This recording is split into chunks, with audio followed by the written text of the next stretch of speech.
Ginger,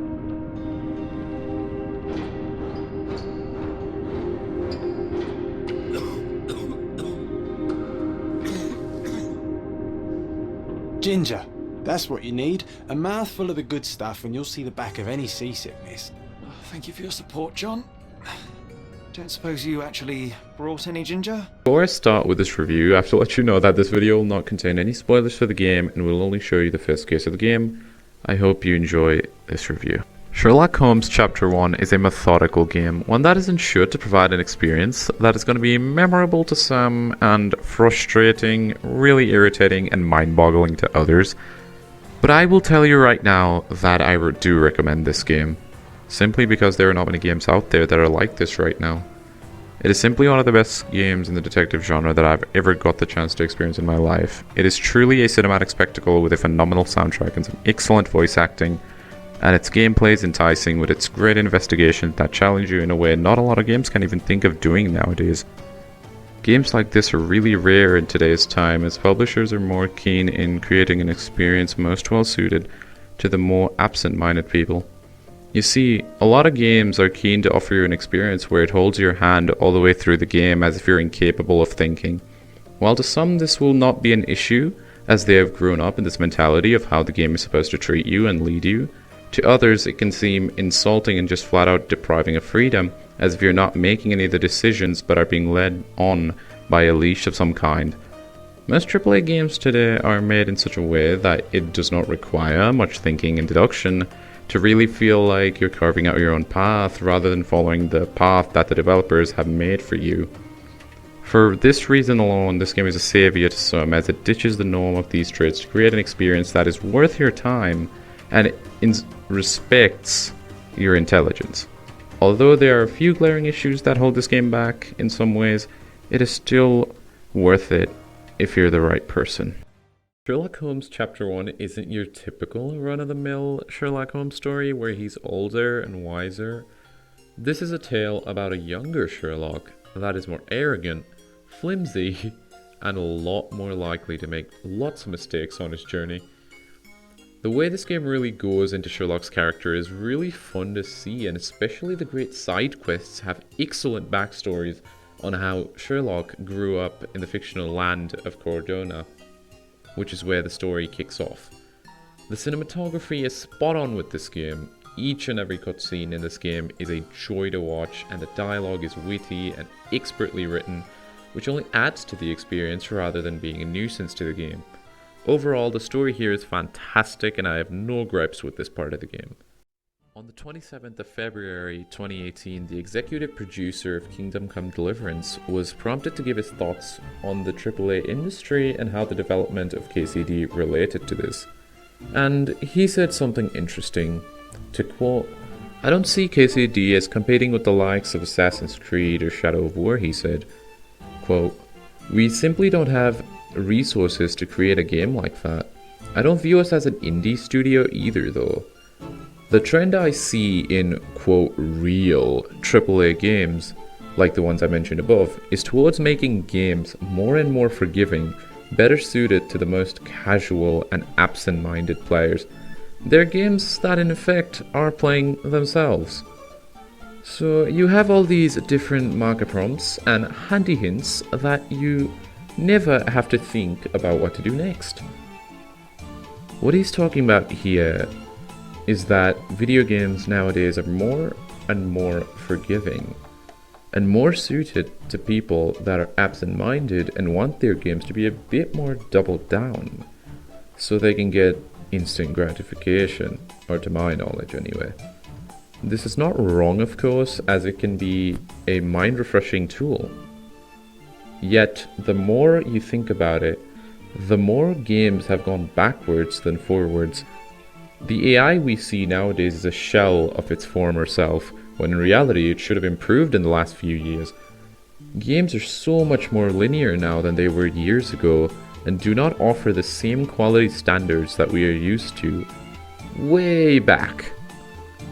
Rather than making it deeper and more fleshed out, developers are more interested to make something bigger and more prettier. He had foresaw this years ago and knew that we needed a game like Kingdom Come Deliverance in our day and age. to break the norm. And that game, I think anyway, is incredible. I think Sherlock Holmes Chapter 1 is not as good as Kingdom Come Deliverance, but has followed suit with this philosophy to create the game that breaks the norm once again.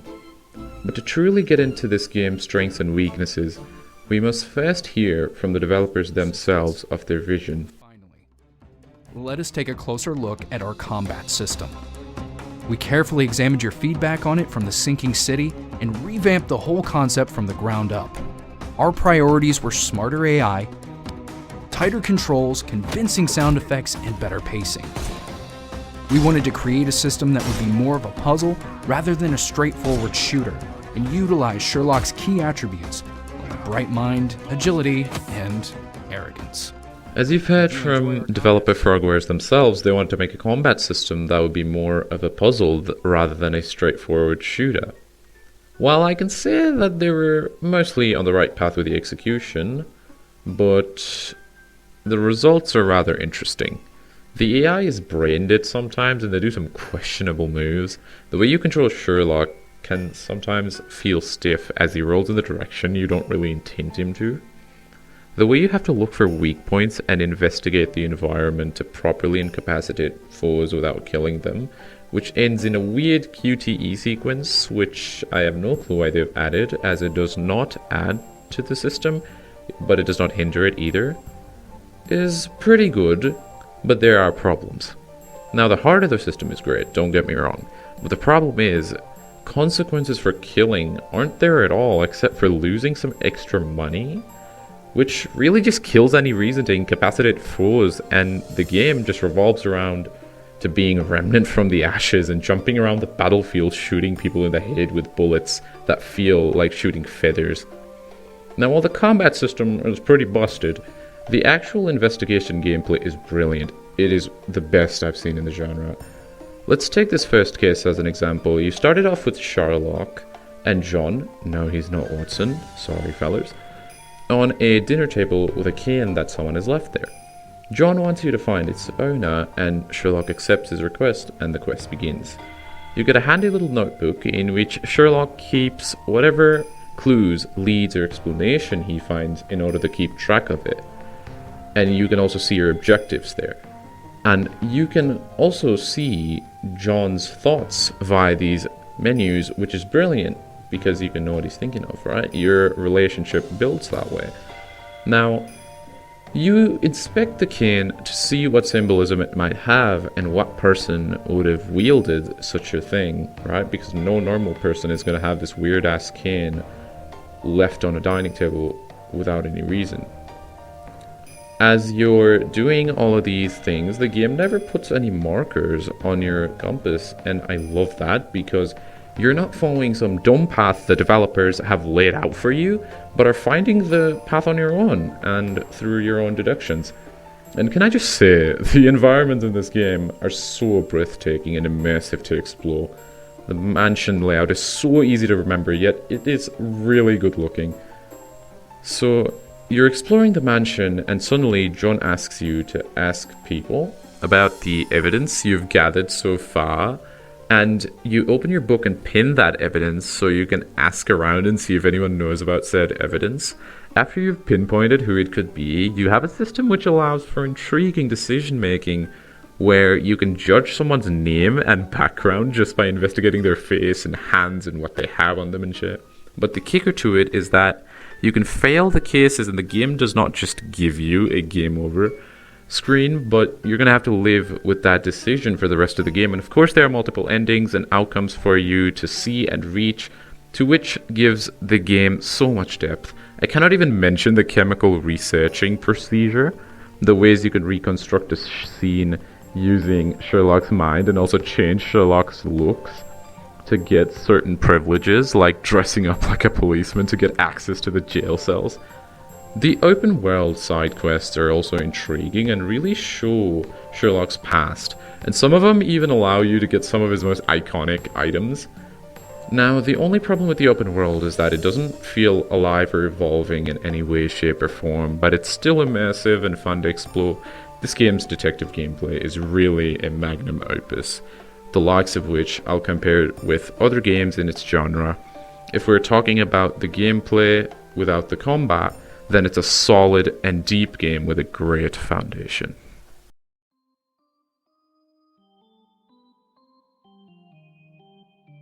The graphics in this game look really good, especially the shining, sunny vistas of Cordona in daytime or the gloomy, foggy atmosphere at night.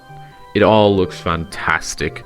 The only gripes I have with the looks are that some textures look really blurry and the flat, and the lip syncing is really distracting and extremely bad. They look like animatronics, I swear to God. In the case of optimization, I got about 2 crashes in my 20 to 22 hours of playtime, and a lot of weird janky bugs like Sherlock's face looking weird and the game freezing quite a bit every 3 hours or so. It's nothing that hurts the experience a lot, but I need to mention it anyway. As for graphics and control options, there are a good number of them, but not as much as I would like to see in games nowadays. And can we just have a slider or toggle for bloom and depth of field, lens flares, chromatic alteration, hello? Because just putting it to post-processing makes it really hard to remove the effects you don't want. And I just want an option to remove the ones I want to remove, not all of them. I got a good solid 60 to 70 frames while playing on the highest settings, so it should be fine for most people on low to medium end rigs. I also have to mention the great difficulty options of this game and the way you can tweak it as per your liking and even completely disable the combat. It's great, it really is. You can disable any markers or interaction prompts or anything. You can just disable what you don't like, and that's really good. The more accessibility, the better. So to conclude this, Sherlock Holmes Chapter 1 is a relic of a game. It has a lot of imperfections and weird bugs and glitches, yet the heart of the game is really good. This may not be remembered as something grand or something that really broke new ground, but what it will be remembered for is its lack of restraint in this modern age where companies are more focused in making games that are in hindsight, quote, play themselves, and leave no room for interpretation for the player. This is the game that broke the cycle of repetitive shit over and over again that we see in modern AAA games. Games like KCD, Disco Elysium, Pillars of Eternity, and a lot more. These games are rare gems that we hold as a golden standard for many of their genres, and Sherlock Holmes Chapter 1 has set a really high bar for detective-like games and other games in general. With a few tweaks, this game could have been a masterpiece, but nothing is ever perfect, yet it'll still leave an impression on us this year.